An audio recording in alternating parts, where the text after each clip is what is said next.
Praise the Lord. एक बार फिर से परमेश्वर ने प्रियो हमें अवसर दिया ताकि हम उसके वचन को सीखें और जानें और मसीह जीवन में हम आगे बढ़ने पाएं। परमेश्वर ने एक विषय को मुझे दिया है, वो विषय को मैं आपके सामने रखना चाहता हूँ और हम आज उस विषय से प्रभु हमसे क्या बातें करना चाहता है सारी बातों को सीखेंगे। वो जो विषय है, परमेश्वर ने सुलेमान राजा को धन संपत्ति दिया, हमें क्यों नहीं दिया? क्या कारण है? हम भी तो परमेश्वर के पुत्र हैं और वो भी अब्राहम का पुत्र है और परमेश्वर का संतान। हम सब आदम से हैं और आदम परमेश्वर का पुत्र है, तो हम भी उसके पुत्र हैं। लेकिन उस समय में उनको इतना धन संपत्ति दिया, हमको क्यों नहीं देता? तो हम इस विषय को सीखने वाले हैं। मेरे प्रियो, हमें भी बहुत सारी चीज़ों की ज़रूरत होती है, क्योंकि जब तक हम शरीर में पाए जाते हैं हमें सारी चीज़ों की आवश्यकता होती है।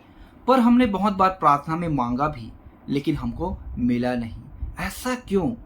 परमेश्वर के लिए क्या ये कठिन है? क्या परमेश्वर देना नहीं चाहता?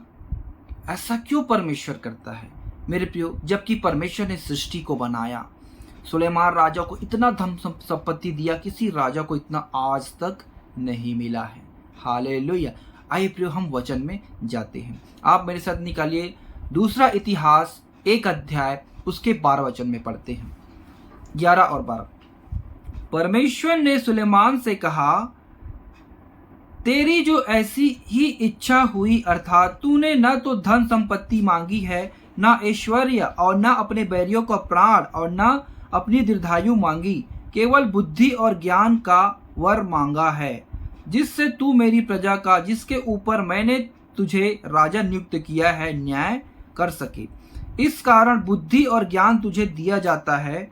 मैं तुझे इतनी धन संपत्ति और ऐश्वर्य भी दूंगा, जितना न तो तुझसे पहले किसी राजा को मिला और न तेरे बाद किसी राजा को मिलेगा। परमेश्वर कहता है, मैं इतनी धन संपत्ति तुझे दूंगा, किसी राजा को आज तक नहीं मिला और ना आने वाले युग में किसी को मिलेगा।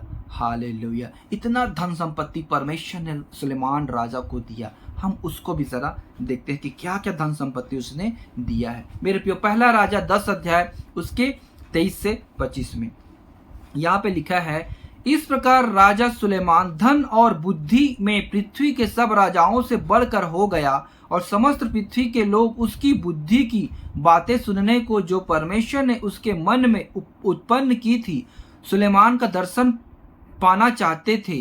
वे प्रति वर्ष अपनी अपनी भेंट अर्थात चांदी और सोने के पात्र, वस्त्र, सुगंध द्रव, घोड़े और खच्चर ले आते थे।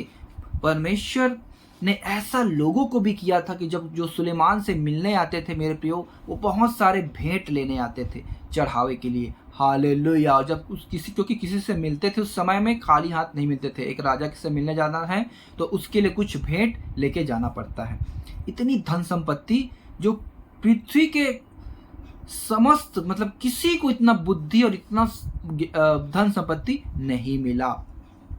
इसके अब आप 14-15 में हम पढ़ते हैं, जो सोना प्रति वर्ष सुलेमान के पास पहुंचा करता था, उसका तौल 666 किक्कार, 666 किक्कार, मतलब लगभग ये 25 टन। मेरे प्रियो, 25 टन सोना हर साल सुलेमान राजा के पास पहुंचता था। इसके अतिरिक्त सौदागरों से और व्यापारियों के लेन देन से और अरब देश के सब राजाओं और अपने देश के गवर्नरों से भी बहुत कुछ मिलता था। मतलब समस्त देश के लोग और उसके गवर्नर, उसके मतलब सब कुछ टैक्स वैक्स कर को मिलाकर भी बहुत सारी चीज़ें सुलेमान राजा के पास आता था। इतनी धन संपत्ति, मेरे प्रियो, इतनी धन संपत्ति रखने को उसके पास जगह नहीं रहता था। और चांदी का तो कोई मूल्य ही नहीं था उस समय में। इस समय आपने देखा होगा चांदी कहाँ तक पहुँच गया है। चांदी मेरे प्रियो 80 के आसपास पहुँच गया है किलो।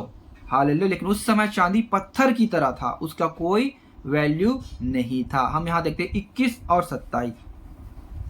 राजा सुलेमान के पीने के सब पात्र सोने के बने थे और लबानोनी वन नामक भवन के सब पात्र भी चोखे सोने के थे। चांदी का कोई भी न था। सुलेमान के दिनों में उसका कुछ लेखा न था। सुलेमान जितने बर्तन को खाता पीता था, जितने बर्तन में, वो सब सोने के बने हुए थे। मेरे प्रियो, परमेश्वर ने ऐसा धन संपत्ति दिया। 27 में लिखा है, और राजा ने बहुतायत के कारण यरूशलेम में चांदी को ऐसा कर दिया जैसे पत्थर, और देवदारू को ऐसा जैसे नीचे के देश के गुल्लड़। मतलब चांदी की कोई वैल्यू नहीं, इतना धन संपत्ति, सोने की, कीमती सोना।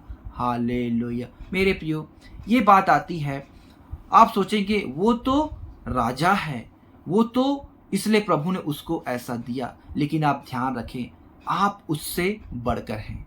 नए नियम के जो विश्वासी हैं, पुराने नियम के एक व्यक्ति से ज्यादा ऊंचे लेवल का आता है। ये परमेश्वर का वचन है। हालांकि उस युग में परमेश्वर ने उसको दिया, लेकिन मैं आपको पदवी बताना चाहता हूं, आपका क्या पदवी है। लूका रचित सुसमाचार 7 अध्याय उसके 28 में लिखा है, मैं तुमसे कहता हूं कि जो स्त्रियों से जन्मे हैं उनमें से यूहन्ना से बड़ा कोई नहीं, पर जो परमेश्वर के राज्य में छोटे से छोटा है वह उससे भी बड़ा है। यीशु मसीह कहता है, यूहन्ना बपतिस्मा देने वाला जो जंगल में पुकारता है, उससे बड़ा कोई नहीं है।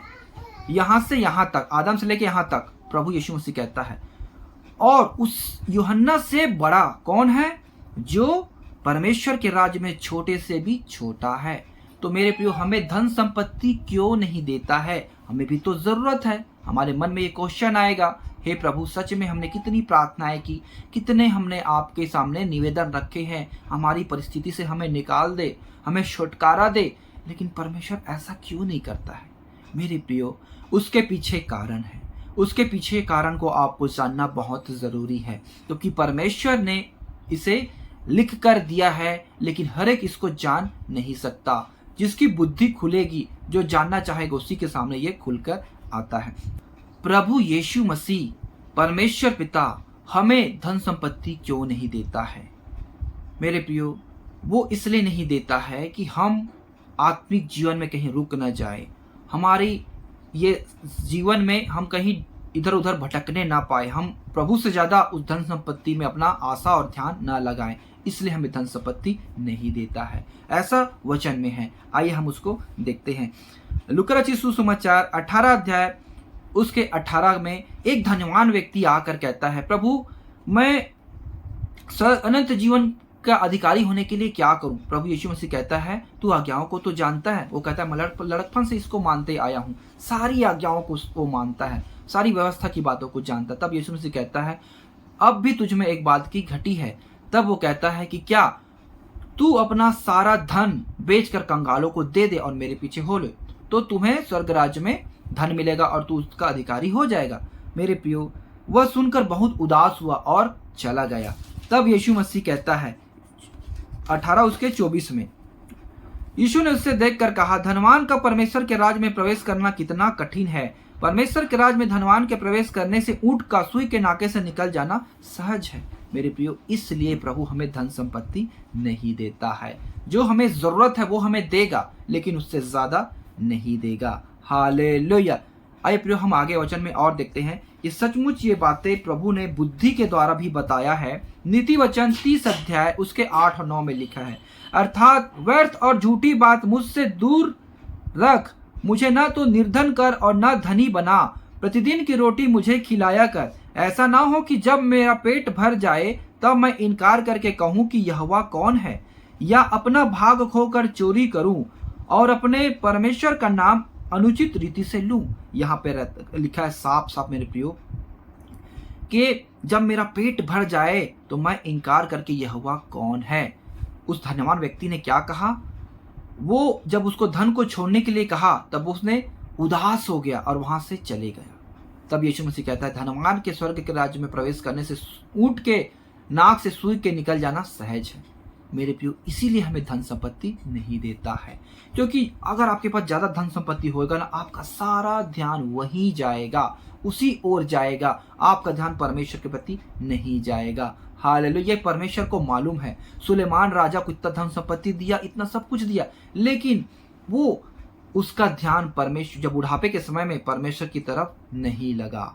इसलिए प्रभु जानता है, परमेश्वर जानता है कि नए नियम के विश्वासी लोगों को कैसे मसीह में सिद्ध को करना है, कैसे प्रभु ने नया नियम को दिया, व्यवस्था को पूरा कर कर नए नियम में हमें दिया, विश्वास के द्वारा हमें सो इच्छा दिया ताकि हम विश्वास से चले और उसके बातों को मानकर हम आगे बढ़ें, ताकि हम सिद्धता को आगे बढ़ने चाहिए, इसलिए हमें नहीं दिया। एक वचन और फिर हम प्रार्थना करेंगे। लूका रचित सुसमाचार 16 अध्याय उसके 13 में लिखा है, 16 का 13 यहाँ पे लिखा है, कोई दास दो स्वामियों की सेवा नहीं कर सकता, क्योंकि वह तो एक से बैर और दूसरे से प्रेम रखेगा, या एक से मिला रहेगा और दूसरे को तुच्छ जानेगा। तुम परमेश्वर और धन दोनों की सेवा नहीं कर सकते। प्रभु यीशु मसीह कहता है तुम धन और परमेश्वर का दोनों का सेवा नहीं कर सकते।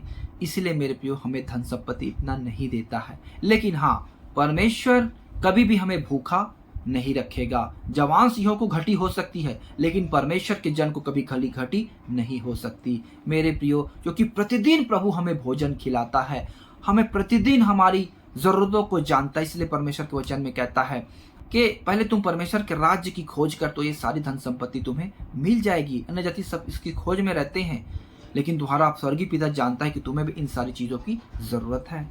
इसलिए मेरे प्रियो, परमेश्वर हमें धन संपत्ति क्यों नहीं देता है? इसी कारण, अगर इतना ज्यादा दे देगा तो हमारा ध्यान संपत्ति की ओर जाएगा, धन की ओर जाएगा। आपने देखा होगा जो धन संपत्ति वाले होते हैं वो अपनी धन संपत्ति को ज्यादा महत्व देते हैं, बाकी इंसानों को, परमेश्वर की आज्ञाओं को, बहुत सारी चीजों को छोड़ देते हैं। इसलिए परमेश्वर को, प्रभु यीशु मसीह को मालूम है, इसलिए उनके चेले, इसलिए प्रभु पौलुस प्रेरित कहता है, मैं अपनी सारी फायदे की चीजों को, अपने फायदे की चीजों को यीशु को जानने के कारण हानि समझता हूँ। हालेलुया। मेरे प्रियो, वो कैसे एक पत्री अपने लिखता है कि तू मेरे लिए एक ओढ़ने का लेकर आना। वो इतना गरीबी अवस्था में चले गया मेरे प्रियो, क्योंकि परमेश्वर के द्वारा सिद्ध होने पाए। परमेश्वर इस वचन के द्वारा सबको आशीष दे। मैं आशा करता हूँ प्रियो, ये वचन आपने अच्छे से सीखा और जाना है। परमेश्वर आपको धन संपत्ति भले नहीं दे रहा, लेकिन आपको भूखा रहने नहीं देगा। आपकी हर एक जरूरतों को परमेश्वर पूरा करने के लिए बैठा है। हालेलुया।